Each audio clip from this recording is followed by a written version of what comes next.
Good evening from the State of Kuwait. Welcome to the 7 o'clock news for Thursday, the 11th of December 2014. I am Dalia Badran with the headlines for tonight. National Assembly Speaker Marzouk Ali Al-Ghanem condemns the Israeli crime of killing Palestinian Cabinet Minister Ziad Abu Ain. The National Assembly Bureau holds a meeting headed by the National Assembly Speaker Marzouk Ali Al-Ghanem.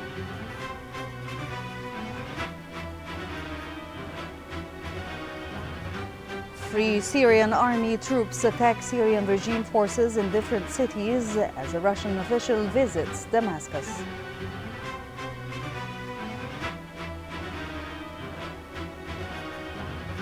A suicide bomber targets a bus carrying Afghan army personnel, killing 6 soldiers and wounding 11 others.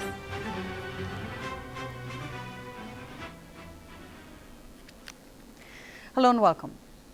His Highness the Emir Sheikh Sabah Al-Ahmad Al-Jaber Al-Sabah sent a cable of congratulations to His Excellency the President of Burkina Faso, Michel Kafondo, on the occasion of his country's National Day. His Highness the Crown Prince Sheikh Nawaf Al-Ahmad Al-Jaber Al-Sabah sent a cable of congratulations to His Excellency the President of Burkina Faso, Michel Kafondo, on the occasion of his country's National Day. His Highness Sheikh Jaber Al-Mubarak Al-Hamad Al-Sabah, the Prime Minister, also sent a similar cable. His Highness Sheikh Nasser Al-Muhammad Al-Ahmad Al-Sabah, representative of His Highness the Emir Sheikh Sabah Al-Ahmad Al-Jaber Al-Sabah, headed to Belgium this morning to take part in the funeral rites of late Queen Fabiola, widow of Belgium's former King Baudouin.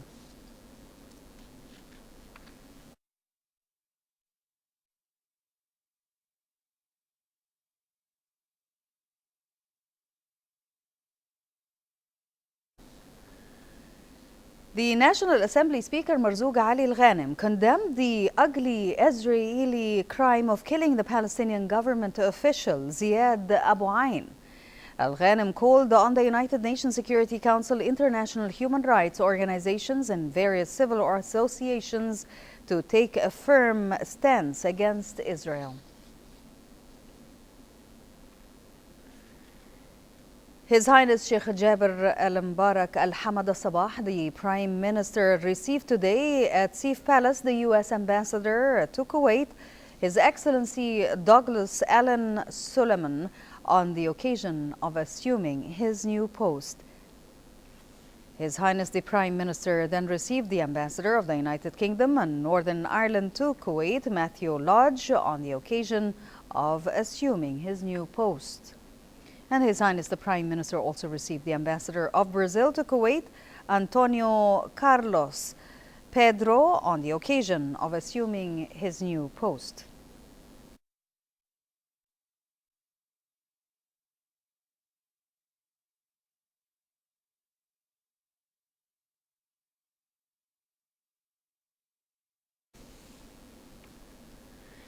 The Deputy Premier and Minister of Defense Sheikh Khalid Al-Jarrah Al-Sabah met this morning at his office with the Canadian Minister of Defense Robert Nicholson, accompanied by the Canadian Ambassador to Kuwait Martin Morrow, on the occasion of his visit to the country. During the meeting, both sides signed a strategic defense cooperation agreement, exchanged cordial talks and discussed issues of common concern, especially in the military field. The meeting was attended by the Deputy Chief of Staff, Lieutenant General Abdullah Nawaf Al-Sabah, the Deputy Chief of Staff for Intelligence and Security, General Abdurrahman Al-Hadhoud, the Deputy Chief of Staff for Performance and Supply, General Lafi Rashid Al-Azmi, Director of Organization and Planning, Colonel Walid Al-Sirdi, and legal advisor at the Foreign Ministry, Mahsen Al-Ajmi.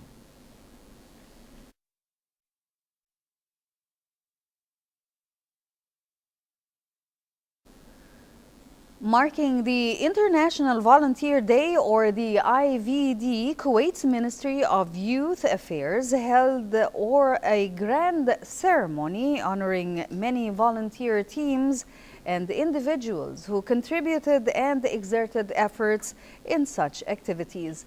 The event to underline the importance of voluntary work in societies and to nations' progress and prosperity. Heba Abdurrahman was there and has this report.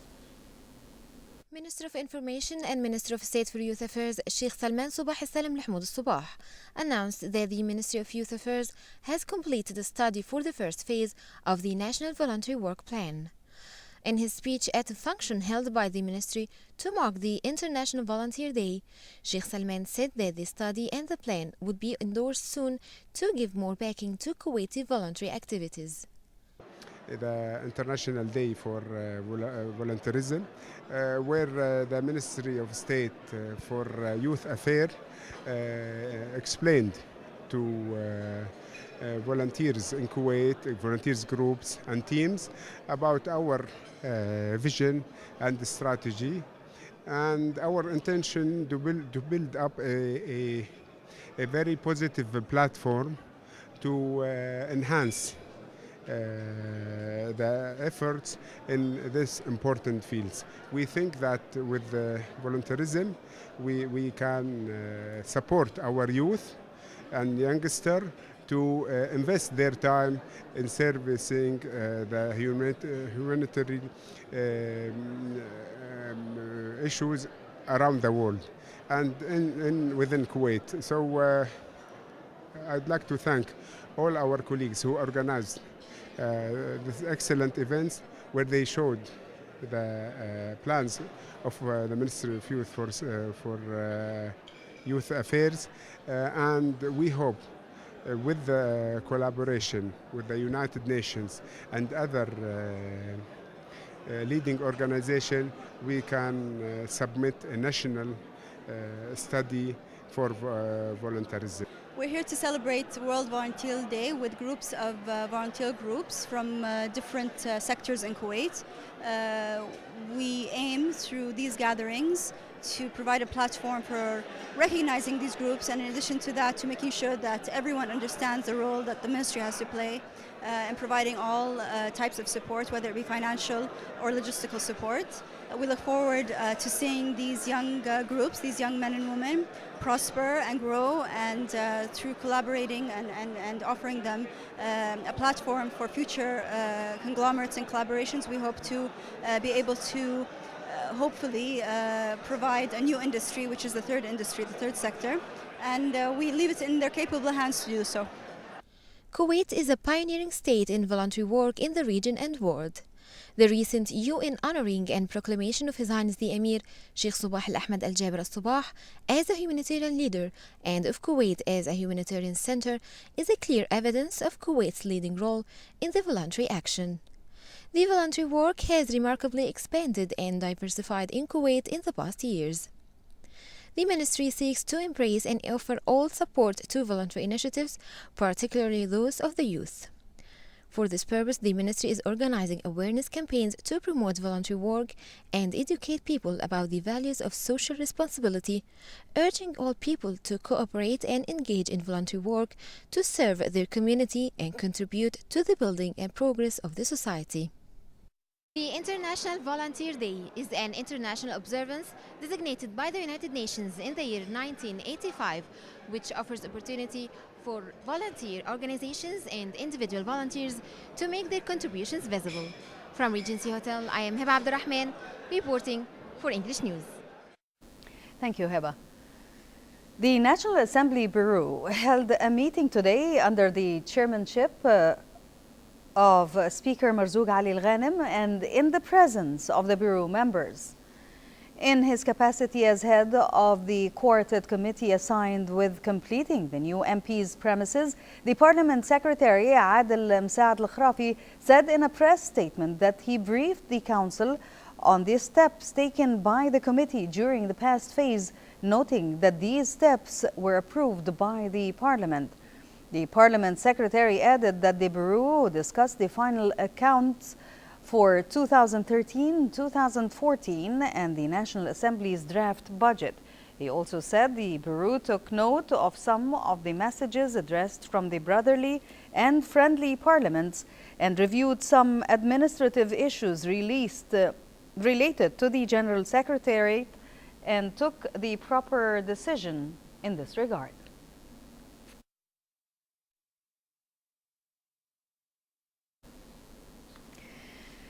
The funeral procession of the Palestinian cabinet minister Ziad Abu Ain, who collapsed shortly after scuffling with Israeli troops, was held in Ramallah today.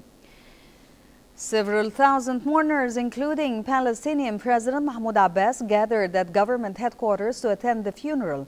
Abu Ain died on Wednesday shortly after a confrontation between Palestinian protesters and Israeli soldiers. Israeli and Palestinian pathologists disagreed on whether a blow to the body or a heart attack was the main cause of his death.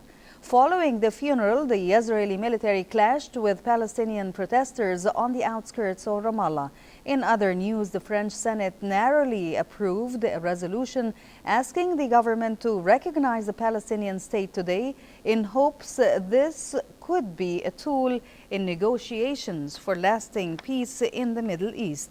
French senators voted 153 to 146 in favor of a non-binding resolution inviting the French government to recognize Palestine.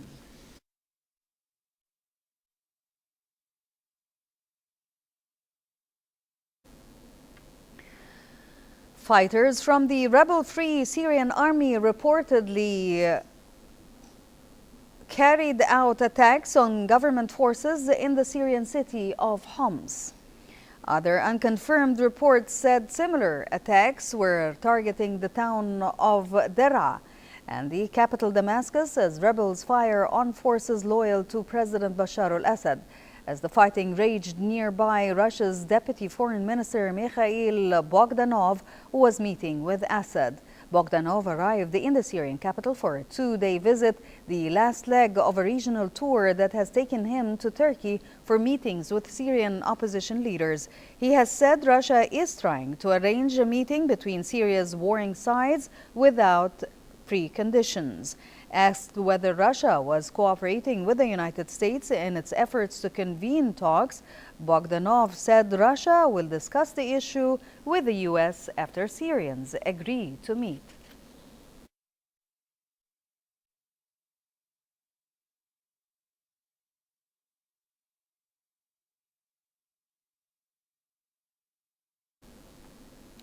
A suicide bomber targeted a bus carrying Afghan army personnel, killing 6 soldiers and wounding 11 today on the outskirts of Kabul, ending a near 2-week lull in attacks in the capital.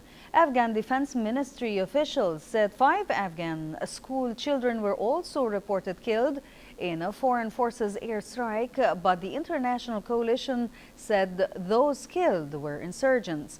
Today's bus attack follows a wave of bombings on guest houses, government officials, and vehicles of foreign aid workers in the heavily guarded capital last month.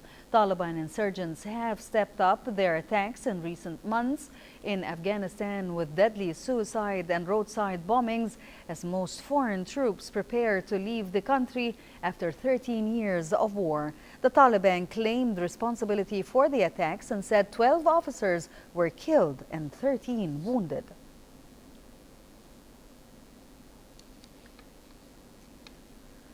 The International Organizations for Migration in Kuwait held an opening ceremony of the regional training course in cooperation with the Embassy of the Kingdom of Netherlands entitled Journalism, Media and the Challenges of Human Trafficking Reporting. The course took place at the Movenpick Hotel and Resort in Al Bida for 2 days. Our reporter Ghonwa Jabouri was there and has this report. Human trafficking is among the most heinous of crimes and it occurs in nearly every country of the world. There are different tools governments use to combat this crime, but the use of media has been one of the most effective. It's part of the human rights efforts, and the Netherlands is one of the countries which really put human rights and the protection of human rights as one of its pillars of foreign policy. So as an embassy we would like to participate, but especially here in Kuwait to cooperate with IOM in a country which has such a beautiful constitution. It's an excellent moment also to have a regional dimension in this part of human rights.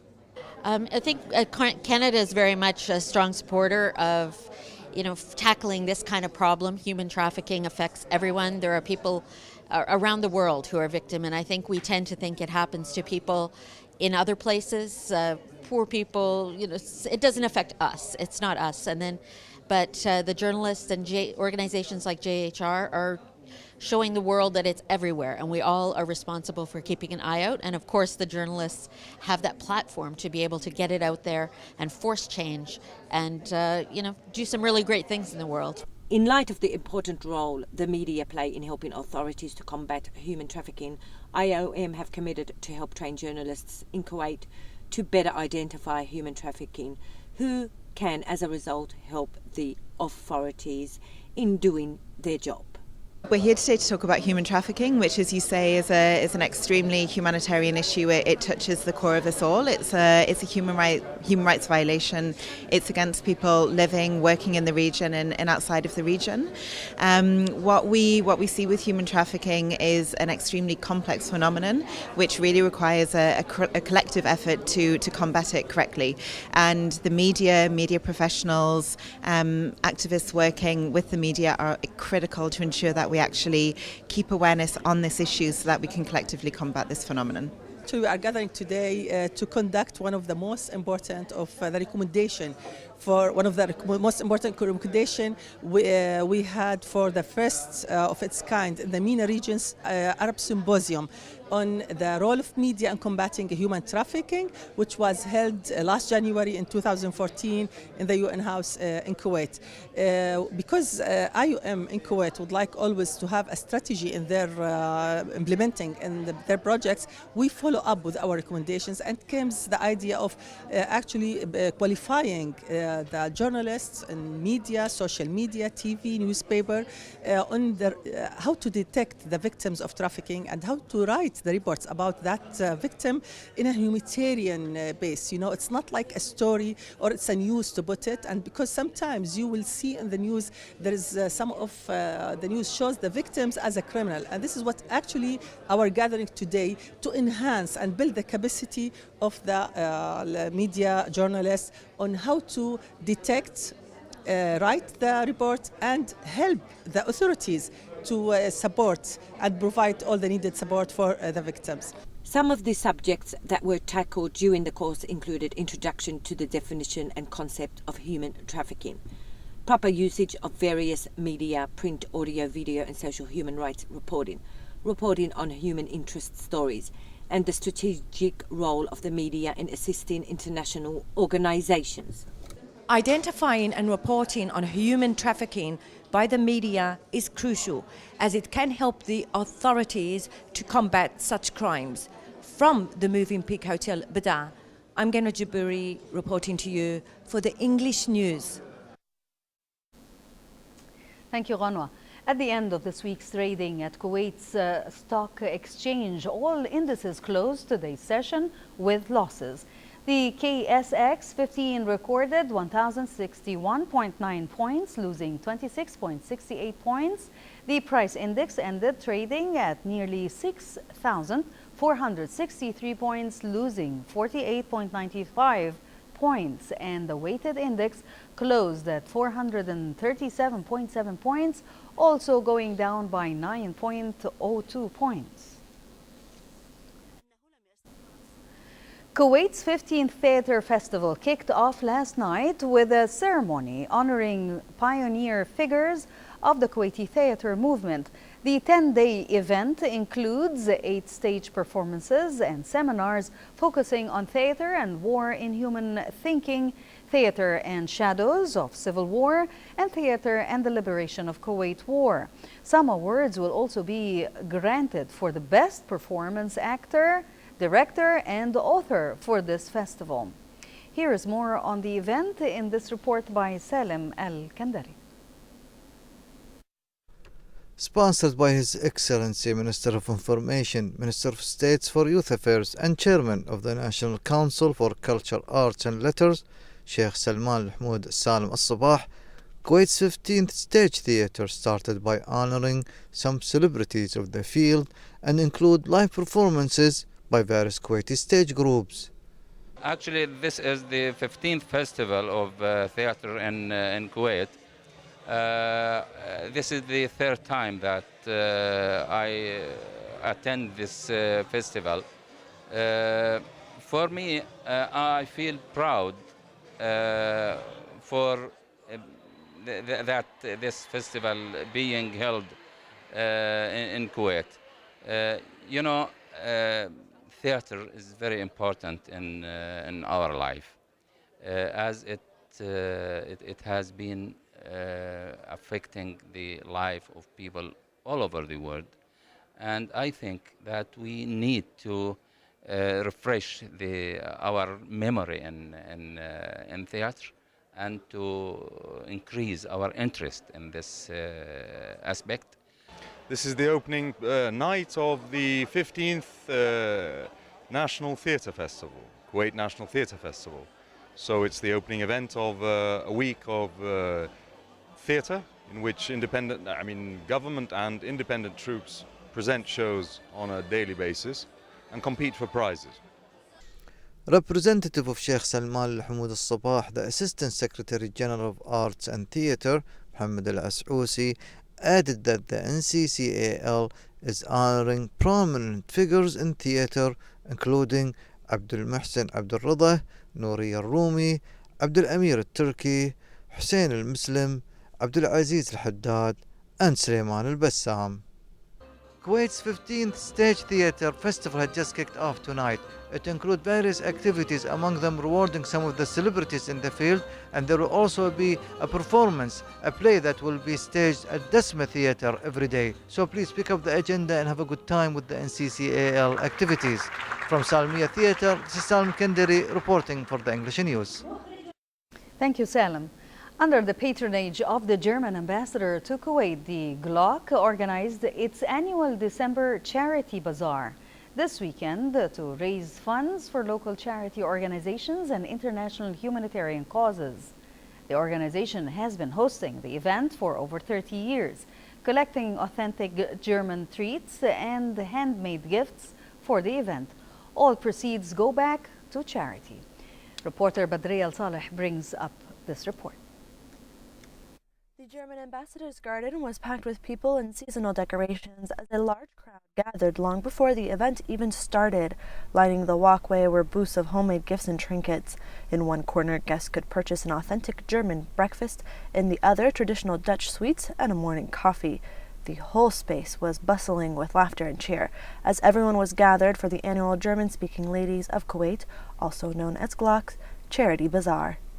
What the ladies will collect during this event will also go to a couple of projects here in Kuwait. The help, however, for the Syrian refugees, which saw so much contribution also from Kuwait, starting with His Highness the Emir, remains a very important task. The suffering of the Syrian people unfortunately continued, and if this activity here today can contribute with a little help, that is already something which I consider very important, and I'm very grateful to the German Ladies of Kuwait in having organized this. It's a wonderful day.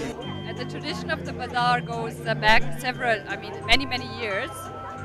I think it's like more than 37 or 38 years that we have annual charity bazaar at Christmas time. And we choose every year really children or people in need who will need the revenues of this bazaar. So we had Beit Abdullah, we had charities in Kuwait, needy students, we had Operation Hope, we had food care, and last year and this year too we will give some to Syrian refugees. The holiday season tends to see events like this one spring up as the spirit of the season encourages people to give to those less fortunate. And as the cold winter weather sets in, many charity organizations come of dire need of an extra hand to help meet the demands of the harsh weather. Just last week alone, the UN announced a life-saving program providing food vouchers to more than 1.7 million Syrian refugees was suspended due to a lack of funds, warning that the move will have a devastating impact on the families who are already facing a dire situation as the harsh winter months approach. We are very people that we very thankful to have what we have. So we need also to give something in return. And I think these times from the year when it's Christmas, when it's coming, you have the spirit of doing something good for people that really need. And this is the spirit, I think, of all the bazaar. Each year, Glock hosts their charity event to collect money for those less fortunate during these chilly holiday months, hoping that through the purchase of a scrumptious loaf of stolen bread or a delicate holiday wreath, that the community can come together to give where it is needed most. At the residence of the German ambassador, I'm Badriya Saleh reporting for the English News. For a chance to see our reports again, please visit our YouTube channel at MOI Kuwait News. Before we end, here is a quick reminder of today's headlines. National Assembly Speaker Marzouk Ali Al-Ghanem condemns the Israeli crime of killing Palestinian Cabinet Minister Ziad Abu Ain. The National Assembly Bureau holds a meeting headed by the National Assembly Speaker Marzouk Ali Al-Ghanem.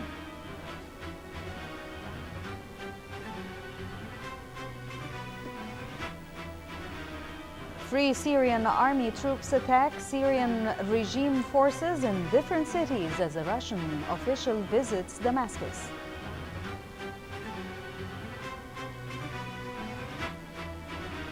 A suicide bomber targets a bus carrying Afghan army personnel, killing 6 soldiers and wounding 11 others.